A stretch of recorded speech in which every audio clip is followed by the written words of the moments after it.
Right. DJ. I mind. I think it's very bad. No, I'm kidding. You silly. Roll it over your shoulder. Yeah, when this place is going, it's bring forward again. Between more and black light is a reflection. For me? It's okay. It's fine. Is that what you want to do? Yeah, I have to go. Okay, we're rolling this now. Okay. In working with Richard Benjamin on that picture, of course, he's gone on to become quite an excellent director. What was it like working with him in that very strange relationship that was going on in that film? I have to say that Frank Perry's exercised a complete control in that film. He almost demanded that we all isolate ourselves one from the other. I had absolutely no social interchange with either he or Frank Langella. And in terms of conversation on the set, they were minimal to none. He just wanted us, when we stepped into those figures and stepped into those scenes, to play all of the rehearsal time, all of our rehearsal time for the film. We never rehearsed one of the scenes literally. Like with Dick Benjamin, we rehearsed all of their first date, the first time they met, the first argument they ever had. He'd send us out shopping together as the characters. That was the preparation time. So there were many scenes where we walked into the set, shot it, and Frank would say, "That's it." There was more than once that we would have one take, and sometimes he'd shoot a cover take just in case something went wrong. But that's how tight we were in terms of our intention with these characters and with the film. It sounds like a theater experience. It was. It was more theatrical than any other film I've ever worked on. Now, what was the situation when you were nominated for an Oscar? Yes. And it was How Dare You Not Come to the Ceremony? What was the story behind that? I think the biggest disappointment, or the most, the curiosity that I created was, how could someone come to such recognition and not be interested in grabbing up the next and the next and the next project and really submerge themselves in that success. But my two answers for that is, one, it was my mistake not to speak out about my choice. And my choice was quite simply, after having put myself through college, I went to LA. I was working all the time, either doing, Diary of a Mad Housewife, I went to 30 cities in 32 days on a publicity tour. My work effort was so intense that I had never had a moment of falling in love. And I was doing a play in LA right after Diary opened, and my son's dad, Neil Young, left a note backstage and said, "Give me a call." And we went out for 2 or 3 months, and he had just bought a ranch in Northern California. And he said, "Why don't you come up and spend some time?" Well, that sounded good to me. Number one, I needed the rest. Number two, I felt more at home there, you have to understand, than LA, because I came from a town, a little tiny town. And it felt very normal to me. There was cattle, I had a garden, quiet, peaceful, no television. I'd never been to television. It just seemed normal to me. Then we decided to be parents. Then my son was born, and I took a look at that and went, "Whoa, this is a human being we've got here. Now I'm really responsible for something heavy. Thank you, God. Okay, I'll take it from here." And one day became 6 years, literally.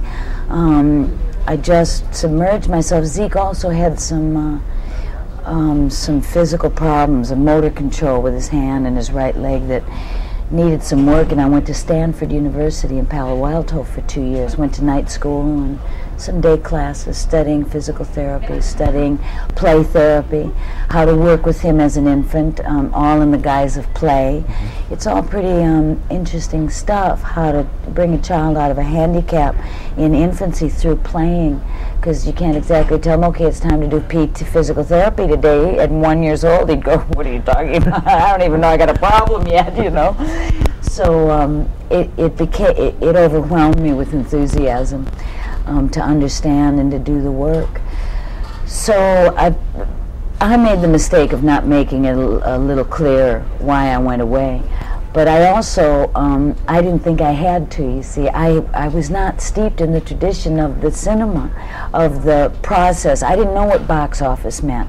I didn't know a person became bankable. I didn't know what bankable meant, really.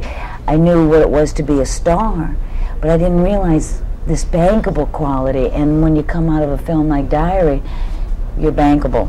Absolutely, and I didn't understand that. It's almost like the movie business too. I mean, once you've made a hit, it's as though they feel like they own you or something, and somehow you're responsible to the whole world and your private life, which should be your private life. Well, I don't know whether I'm not sure the industry needs to have the finger pointed at them. I think in the 30s, I think in the 40s, I think even in the 50s that was so. Marilyn Monroe is a classic example of that, with people living with her and guiding her every movement or every day, all devoted to the image. I don't think that was quite the case in my time, but I think actors superimpose that upon themselves, that I can't have a relationship because I have to be a star. I have to date many different guys so I can be seen as this sort of single career woman, aspiring actress figure.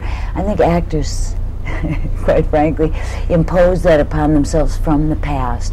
And I think they sort of enjoyed that sort of Universal Studios created an aura around actors.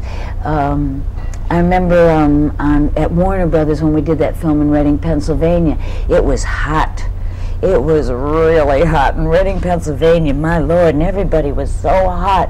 And there I had this fabulous trailer with all the air conditioning, and I knew no other way to, during the day, everyone had open access to that trailer if they just got too hot. The sound guy who had to sit all day to come in and cool off, you know. Universal didn't like that business. They didn't like that. I literally had people come and say, Kira, we don't think it's such a great idea that you're inviting the crew in. And I thought they were talking about something sexual. I said, you mean like I shouldn't have the guys in my trailer? They said, no, it's not that. It's just better if you didn't. Well, what it is it's better that I maintain an image of separation from the working class. And you see, I never had that concept, especially after theater, you know, where when you're in Tech Week for a play, I don't care if you're Gielgud, you stand in your place until they get their spot set. And that's the way it is. And you, during Tech Week, there was always one evening devoted to the tech, a tech night and a Tech Week. Costumes, lighting, you go through it slowly. It has nothing to do with the actor. So I'm grateful for that experience to have kept me sane. Mm-hmm. But more importantly, it made me a kind of rebel in that first year and a half until Diary came. So that all of that added to, I think, the industry seeing me as different than the typical girl who comes to Hollywood to be a star. Because I never came to Hollywood to be a star. It's kind of an exciting period, the late 60s, early 70s, because the industry was really changing from the really very traditional type of picture to the youth-oriented, or however you want to, the Easy Rider generation. Yeah, as a matter of fact, the first film offered to me after Diary was Panic in Needle Park, and I looked at that and went, oh! No, I don't want to tell that story. No, I don't want to be a part of that. I mean, yeah, it was definitely the beginning of a new era of filmmaking.